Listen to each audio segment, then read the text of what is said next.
नाचा, दाऊद नाचा। तो मैं आपको बताता हूँ टोटल 2 लोग नाचे।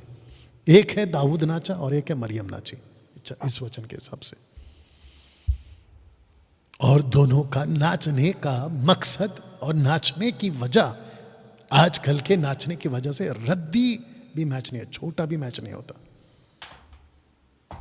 Not a single percent match होता। बताइए।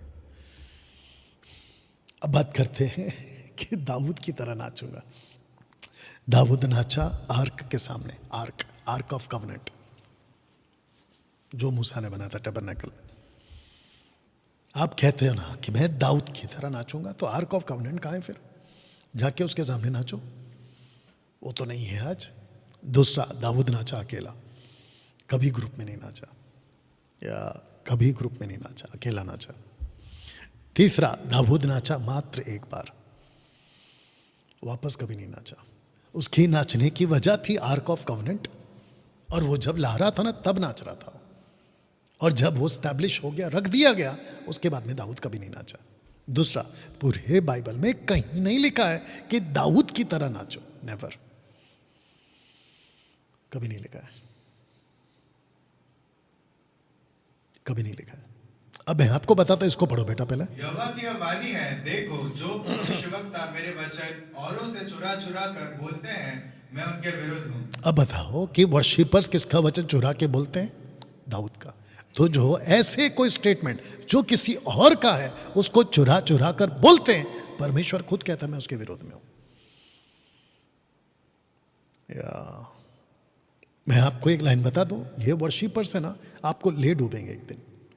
या बी केयरफुल। आप दाऊद नहीं है, आप कलीसिया हैं। आपको ये एक बात क्यों नहीं समझ में आती? दूसरा, आप राजदूत हैं, और तीसरा, आप एक मकसद है। किसके? प्रभु यीशु के। आप इन सबको क्यों भूल गए? आप इन सबको क्यों भूल गए? अब आपको एक पोस्टर दिखाता हूं कि वर्शिप कॉन्सर्ट से किसी का भला नहीं हुआ है, किसी का भला नहीं हुआ है। कलीसिया की उन्नति रद्दी भर भी नहीं हुई है। 20 साल से वर्शिप करने वाला ये आदमी बोल रहा है। दूसरा, जो गाते बजाते हैं ना उनका भला जरूर हो गया, और जो ऑर्गेनाइज करते हैं ना उनका भी हो गया। अब मैं आपको बताता हूं कैसे। ऑर्गेनाइजर्स जब कोई वर्शिप कॉन्सर्ट रखते हैं ना तो टिकट खूब बिकती है। टिकट बिकती है अलग, ऑफरिंग लेते हैं अलग, और फिर ऊपर से आप समझ गए, हाँ, अगर स्पेशल दान आता है वो अलग। तो जो ऑर्गेनाइजर्स है उनका खूब भला होता है, और जो गाने बजाने वाले हैं ना उनका भी खूब भला होता है। लेकिन कलीसिया का कोई भला नहीं हुआ है। जिसको कहते हैं कि नाचने गाने कूदने से कलीसिया तरक्की में आ गई, बकवास।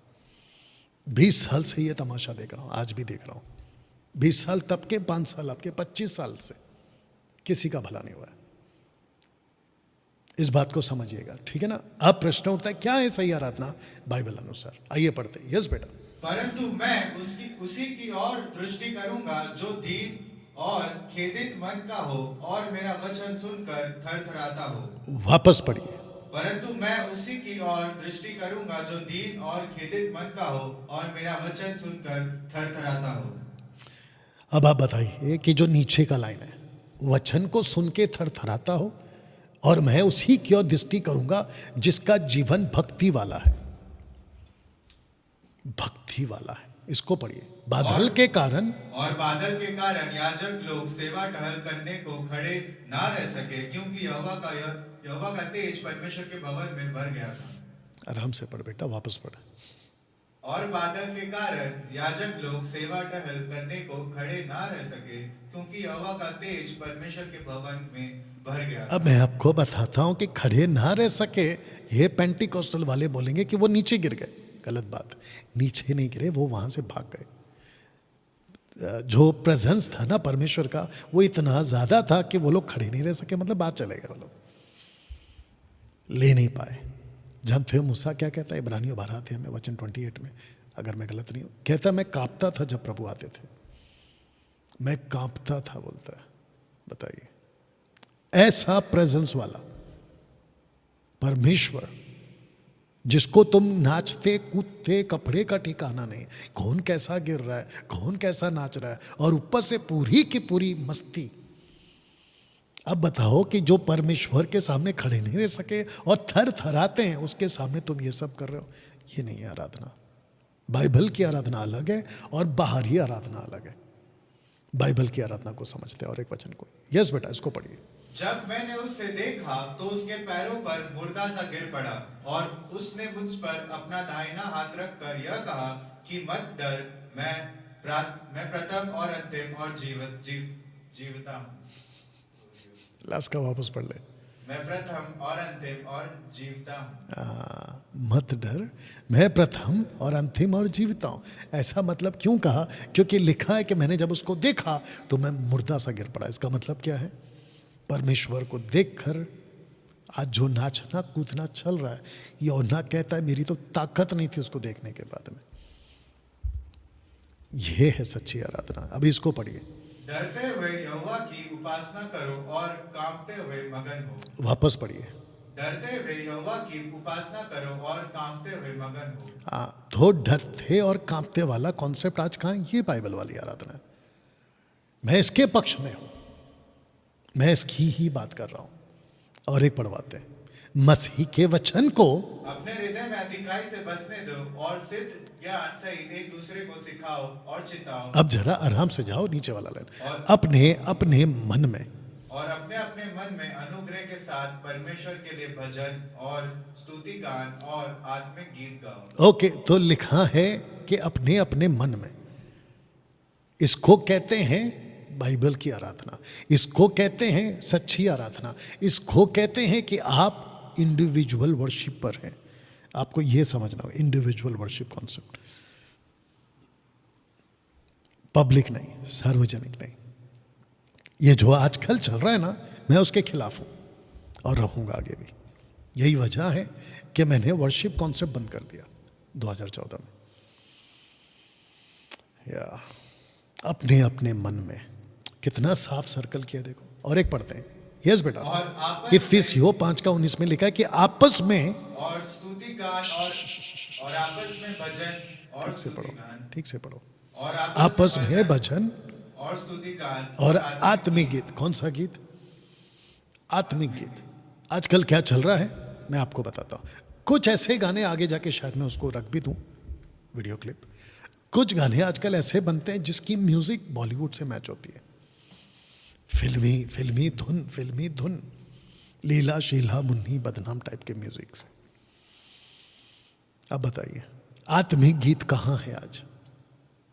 आत्मिक गीत का मतलब आप समझते हैं, वचन से मैच करने वाला गीत, बिब्लिकल स्क्रिप्चर्स। लेकिन आजकल के गीत देखो, ऐसा लगता है कि पिक्चर के वर्ड्स को उठाकर, मैं प्यासा हूं, मैं तड़प रहा हूं, मैं ढूंढ रहा हूं। ए पागलों, मैं प्यासा हूं, आपकी प्यास तृप्त हो गई क्योंकि पवित्र आत्मा दे दिया गया है। मैं ढूंढ रहा हूं, किसको ढूंढ रहे? प्रभु अंदर है। ऐसे बहुत सारे शब्द हो सकते हैं आने वाले दिनों में, ऐसे शब्द। और जितने एमएमबी के लोग हैं, मेरी रिक्वेस्ट है, आप लोग मुझे कुछ ऐसा गाने का शब्द निकाल के देना। प्यासा हूं, तड़प रहा हूं, ढूंढ रहा हूं, और क्या क्या है, कुछ तुमने भी सुना है क्या? ऐसे कुछ कुछ शब्द हैं जो वचन से बिल्कुल मैच नहीं करते। मेरी आत्मा तड़प रही है, मैं ढूंढ रहा हूं, मैं चल रहा हूं। टोटल बकवास। नीले आसमां के पार जाएंगे और देखेगा सारा जहां। जब तुम खुद जा रहे हो तो देखोगे सारा जहां, तो फिर उनको कब बचाओगे? तुम अकेले जाओगे, ऐसा है। गजब गाना गाते, गिन गिन के स्तुति करो। क्यों भाई गिन गिन के? ये शब्द कहां से आया गिन गिन के? बहुत सारा बकवास का गाना है आजकल। आत्मिक गीत है ही नहीं। लिखा है कि आत्मिक गीत गाया करो और अपने अपने मन में। देखो मन आ गया वापस। मैं इस आराधना के पक्ष में हूं, इंडिविजुअल। मैं इसके पक्ष में, मैं इसकी बात कर रहा हूँ। आजकल जो चल रहा है ना पूरा ढोखलेबाजी, उसके खिलाफ हूँ। वर्शिप के गीत, आत्मिक गीत की बात कर रहा हूँ। वर्शिप के गीत वचन आधारित होने चाहिए, वचन आधारित, वचन आधारित होने चाहिए। जितने फेसबुक और यूट्यूब पर हैं, मैं चाहता हूं खूब शेयर करें, लोगों तक पहुंचाएं। या आपके जितने भी गीत हैं वर्शिप के गीत होने चाहिए, आत्मिक गीत होने चाहिए, माफ करना, आत्मिक गीत होने चाहिए। इसको पढ़ते हैं, ये परखो कि प्रभु को क्या भाता है। क्या भाता है, आपको परखना है पहले। आप अगर म्यूजिक बजा रहे हैं, आपको परखना है कि प्रभु मेरा ये म्यूजिक बजाना बिब्लिकल है क्या, आपको पसंद है क्या, वचन में कुछ लिखा है क्या। आप जो गीत बनाते हैं, गाते हैं, आप क्या करते हैं मैं आपको बताता, क्योंकि मैं भी पहले वही करता था 2014 तक। जब हम कोई गीत बनाते थे ना तो सबको सुनाते थे, अगर सबने कहा कि बहुत अच्छा है तो उसको रिलीज कर देते थे लेकिन प्रभु को कभी नहीं पूछते थे कि आपको कैसा लग रहा है, बताओ या इसको पढ़िए। छावनी के पास आते ही मूसा को वह बछड़ा और नाचना देख पड़ा, तब मूसा का कोप भड़क उठा। वापस पढ़ो, जब जब तुम गलती करोगे पनिशमेंट है कि वापस पढ़ोगे। छावनी के पास आते ही मूसा को वह बछड़ा और नाचना देख पड़ा, तब मूसा का कोप भड़क उठा। अब मेरा क्वेश्चन ये है कि मूसा को गुस्सा क्यों आ रहा है? क्योंकि गलत तरीके से नाच रहे हैं, गलत तरीके से नाच रहे हैं, गलत तरीके से गा रहे हैं, और कॉन्सेप्ट भी पूरा गलत है। और आपको पता है ये इनका जो नाचना है ना और इनका जो गाना है, तुम बता दो अगर पता है तो, ये किसके लिए कर रहे हैं? बछड़े के लिए नहीं ये यहोवा के लिए कर रहे हैं। लेकिन इनको किसने कहा कि यहोवा है बछड़ा? हारून ने, खुद का बड़ा भाई मूसा का बड़ा भाई ने कहा कि ये जो बछड़ा है ये यहोवा है। बताओ, तो यहोवा के नाम पे उल्लू बनाया कि नहीं बनाया? आजकल बहुत सारे लोग दिखाते बछड़ा है लेकिन बोलते यहोवा है। वो होता बछड़ा है लेकिन यहोवा नहीं है उसमें। ऐसे वाला कॉन्सेप्ट वाला वर्शिप, नाचना कूदना आजकल चल रहा है। इसको पढ़िए। मसीह के वचन को अपने हृदय में अधिकाई से बसने दो और सिद्ध ज्ञान सहित एक दूसरे को सिखाओ और चिताओ और या। अपने अपने मन में। ओके, ये पढ़ चुके थे, इसको पढ़िए। इसलिए हे भाइयों क्या करना चाहिए? ओके, क्या करना चाहिए आगे? जब तुम इकट्ठे होते हो तो हर एक के हृदय में भजन या उपदेश या अन्य भाषा या प्रकाश या अन्य भाषा का अर्थ बताना रहता है। सब कुछ आत्मिक उन्नति के लिए होना चाहिए। ओके, आत्मिक उन्नति का मतलब है कलीसिया की उन्नति। सब कुछ, सब कुछ। ऊपर क्या है? भजन। नीचे क्या है? डिडास का उपदेश। उसके बाद क्या है? अन्य भाषा का दान, कौन सा? ग्लोसा। उसके बाद में प्रकाशन, जो प्रभु उन दिनों में देता था। अन्य भाषा का अर्थ यानी कि इंटरप्रिटेशन, अनुवाद करना। ये सब कुछ होता था। लेकिन आजकल क्या चल रहा है? वर्शिपर सिर्फ गाना गा रहा है, उपदेश कहाँ है? और ये सब कुछ होना चाहिए आत्मिक उन्नति के लिए, जबकि आत्मिक उन्नति कुछ नहीं होती है।